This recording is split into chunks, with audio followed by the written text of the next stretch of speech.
3년 전 유튜브에 올라온 김현미 국토교육부 장관의 인터뷰 영상이 인터넷 커뮤니티를 중심으로 화제가 되고 있습니다.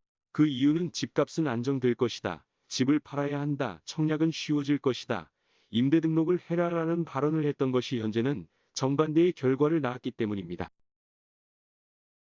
이러한 가운데 정부는 임대차 3법을 추진하고 있어서 사람들의 이목이 집중되고 있습니다. 이번 시간에는 임대차 3법에 대하여 자세히 알아보도록 하겠습니다. 국토교통부는 지난해 전월세 신고제 도입을 위한 부동산 거래 신고 등에 관한 법률 개정안을 발의하였습니다. 아직은 상임위에 계류되어 있지만 정부에서 임대차 신고제 도입 의지를 내비친 만큼 21대 국회에서는 통과가 유력해 보입니다. 여기서 말하는 임대차 보호 3법이란 첫째, 임대차 신고제 둘째, 계약갱신 청구권 셋째, 전월세 상한제 이 세 가지의 법률을 말합니다. 쉽게 설명해드리면 첫째, 임대차 신고제는 전월세 신고제라고도 불리며 계약 후 30일 이내 실거래를 신고하는 제도를 말합니다. 관할 시군구에 신고하지 않으면 100만 원 이하, 거짓 신고하면 500만 원 이하 과태료가 부과된다고 합니다.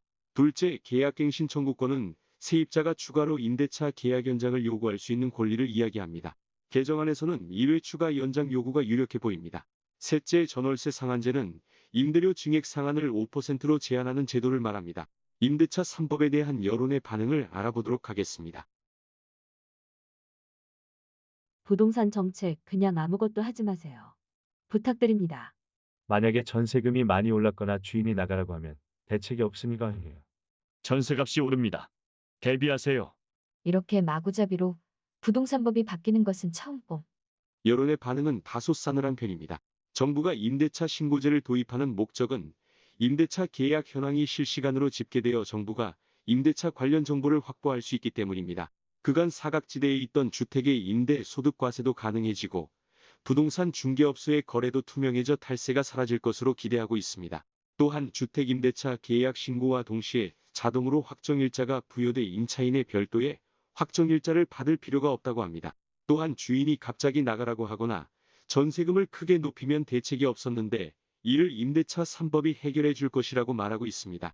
하지만 이를 부정적으로 보는 시각에서는 그동안 신고 의무가 없었던 집주인의 임대 소득이 고스란히 드러나 세 부담이 커지면 이를 임차인에게 전가해 전월세 가격 상승을 부추길 것이라는 우려를 비치고 있습니다. 전문가들의 의견은 임대차 3법을 시행한 직후 당장에는 영향을 끼치지 않겠지만 장기적으로는 전월세 가격 상승이 서서히 일어날 것이라 내다보고 있습니다.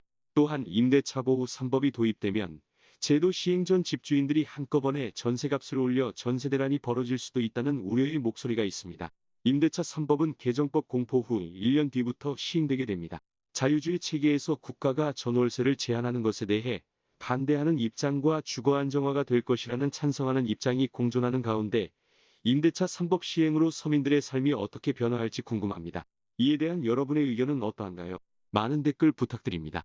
오늘 정해드릴 내용은 여기까지입니다. 톡톡히는 이슈가 이슈? 톡톡 이슈.